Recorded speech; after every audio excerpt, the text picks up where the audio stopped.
Shalom Chaverim, I'm Stephen Ben-Nun. You're watching Israeli News Live, and today's broadcast is very unusual. We're going to be discussing several things in our news broadcast today that clearly are, in some people's opinions, they are conspiracy theories. In other people's opinions, these things are really real. These things are happening on the earth. But we're also going to be looking at this from a prophetic standpoint, something that I discovered recently written in the Book of Enoch, a book that, well, in some circles of Christianity and in Judaism, that the Book of Enoch is not part of Bible, but yet it's clearly part of the Ethiopic scriptures. It was even part of the Qumran community, where there has been many fragments, including an incomplete scroll of the Book of Enoch that was discovered. So the Jewish people did accept the Book of Enoch as an authoritative biblical scripture at one time, and in many Bibles it still is there, including even the Et Sefer that Dr. Stephen Pidgeon has put out as well, where he put this book back in the Bible. So we're going to be looking at some things from there, and we're going to even be looking at some articles that have been considered well, some might say it's fake news, some might say it's satire. Regardless of the case, there may be some very truth to it, and this is why I wanted to talk to you about these things. Antarctica has really become a major subject in recent, well, in fact, in the last year, even more so. There's been every kind of conspiracy theory that it is a place for a massive alien base. This is where aliens go at. We know of the one of the former military officers, Byrd, who fought a conflict near Antarctica and lost a lot of men, claiming that there were flying discs, flying saucers coming out of the Antarctica. And just there's all kinds of evidence that is legitimate evidence that clearly seems to show that the Antarctica is certainly a base of some sort. The Germans also, under Adolf Hitler, had a base down at Antarctica. There's all kinds of things that are going on in this region of the world, and this year, or actually last year, when the election, John Kerry himself disappeared down to the Antarctica during the very day of election.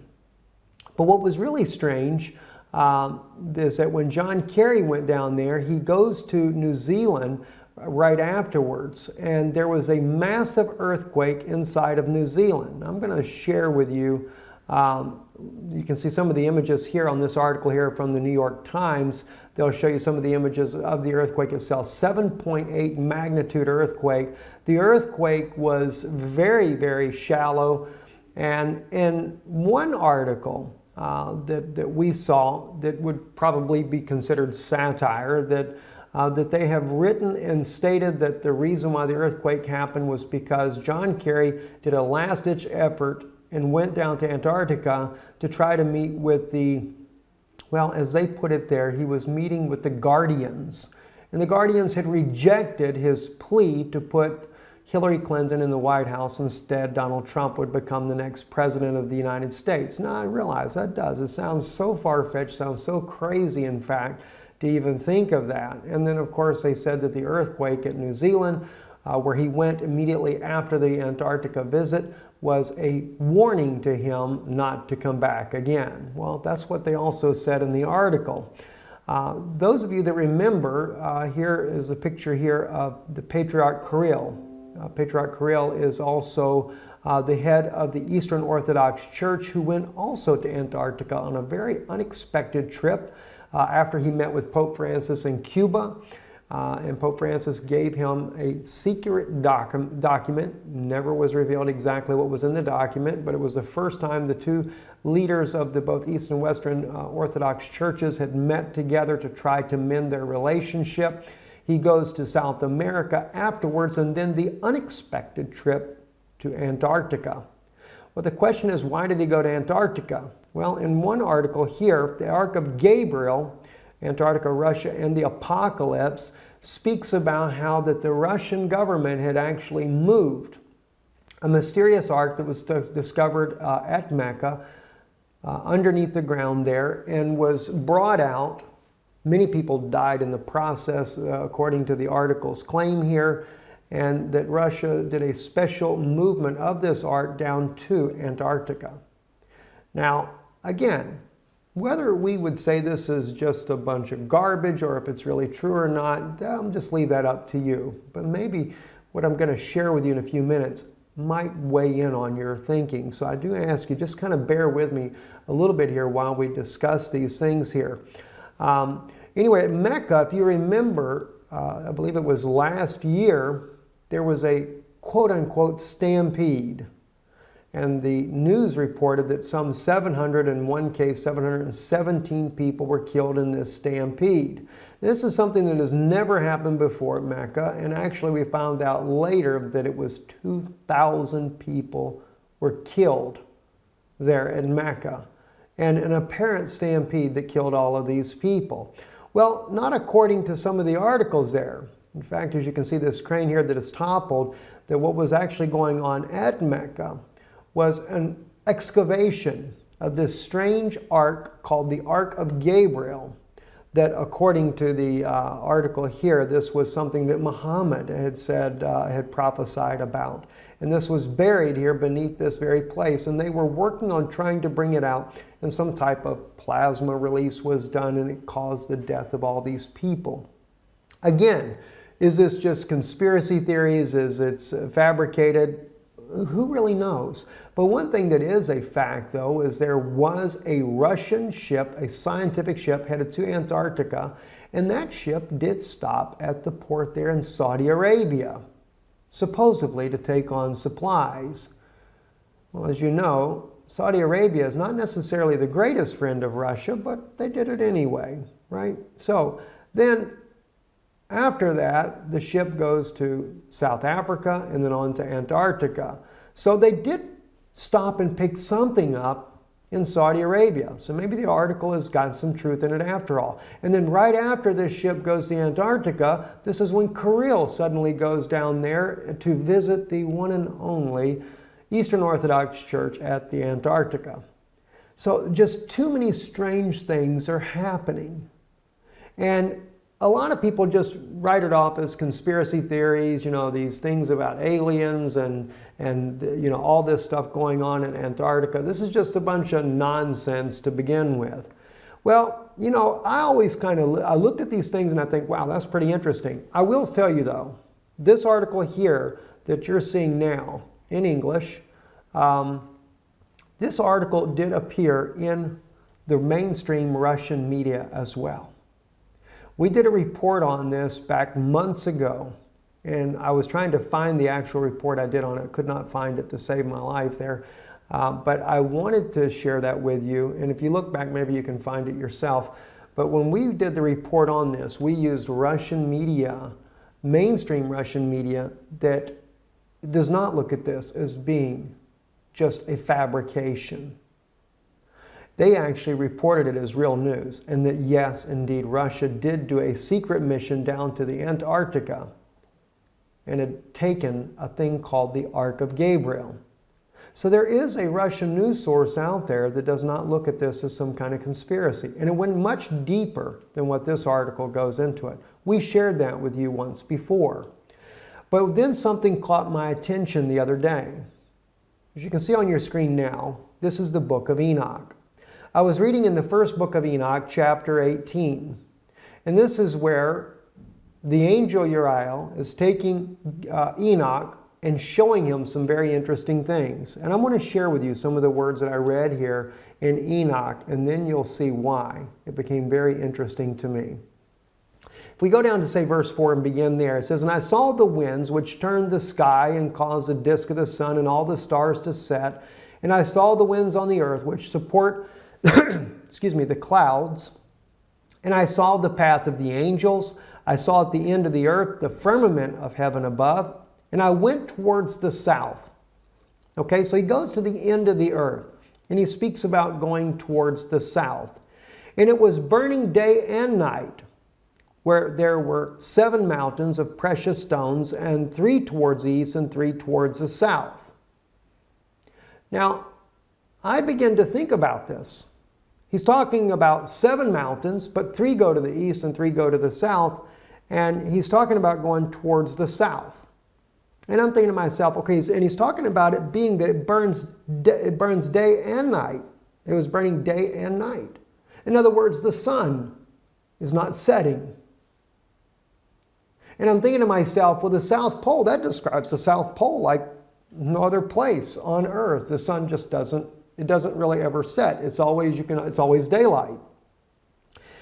And so it really caught my attention. But then he mentioned about the 7 mountains. And of course he talks about the stones, etc. But then he says east and 3 go to the south. Well, that really got my attention. So I thought to myself, okay, is there a place down at the Antarctica that would kind of match this type of description? Well, oddly enough, there is. It's Mount Vincent.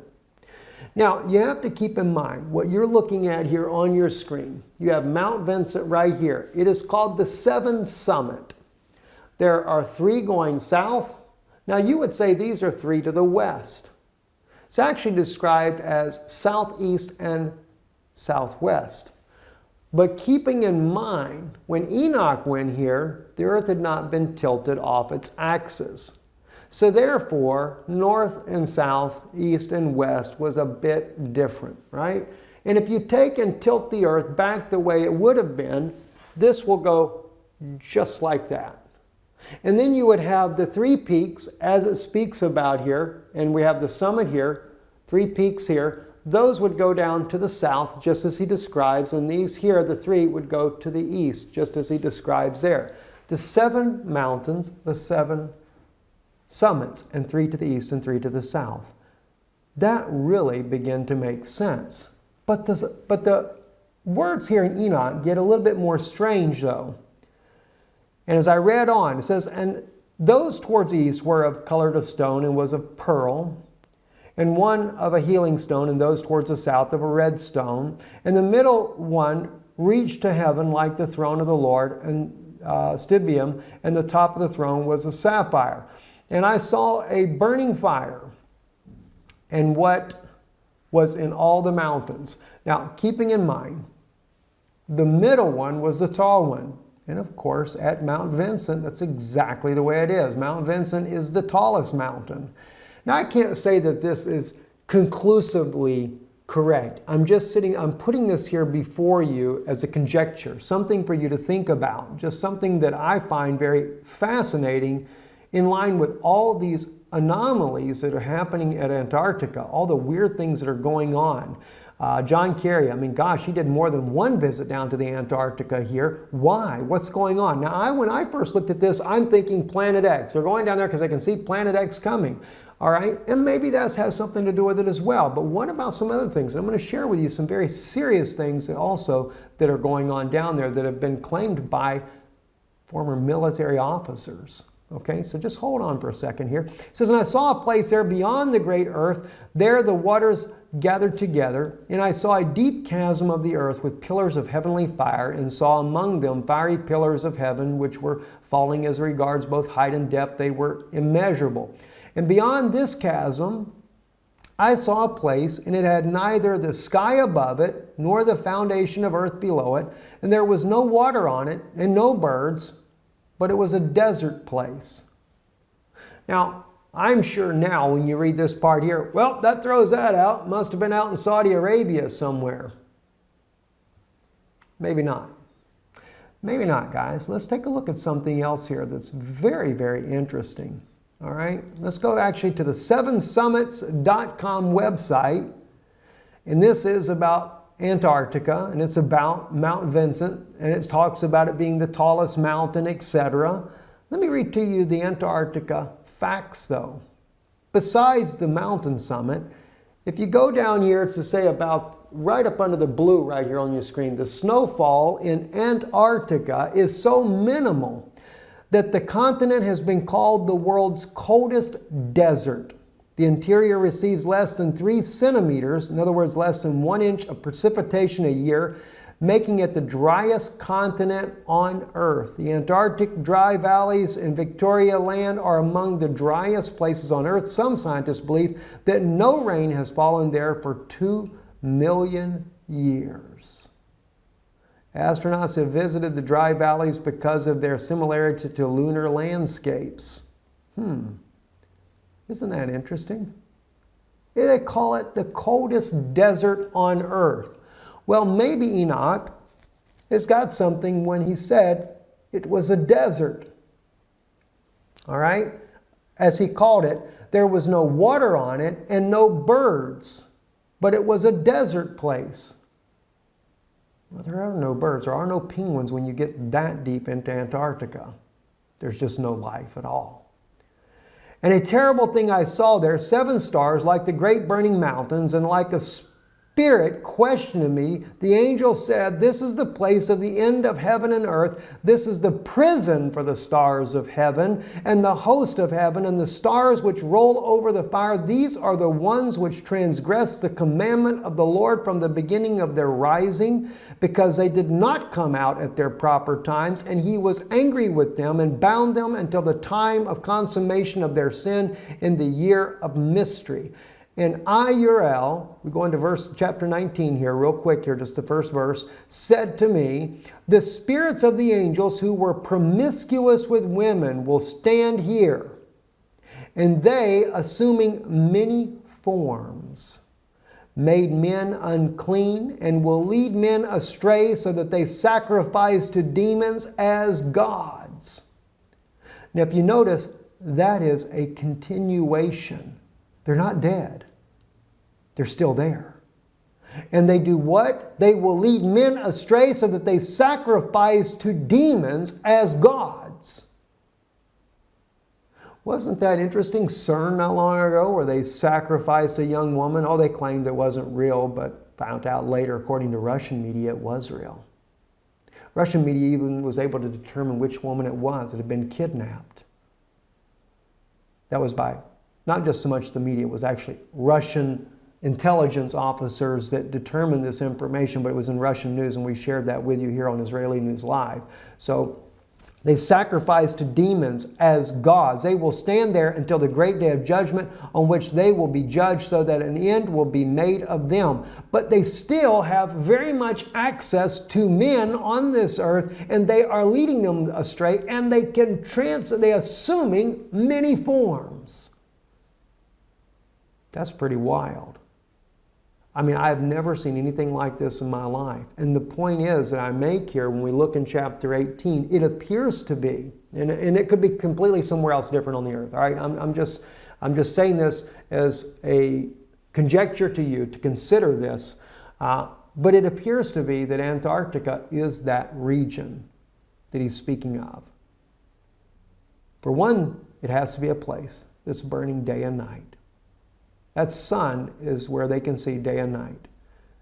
It seems to really match up, and that's what's really, really fascinating, in my opinion, there. And again, just like the mountains, if you were to take into consideration the antediluvian destruction that tilted the earth off its axis and put the earth back right on its axis, and then look at the peaks here on the map in behind you here, then you would actually have, just as it describes there in Enoch, 3 to the south and 3 to the east. Three peaks on a 7-summit mountain range, and of course the middle one being the tall.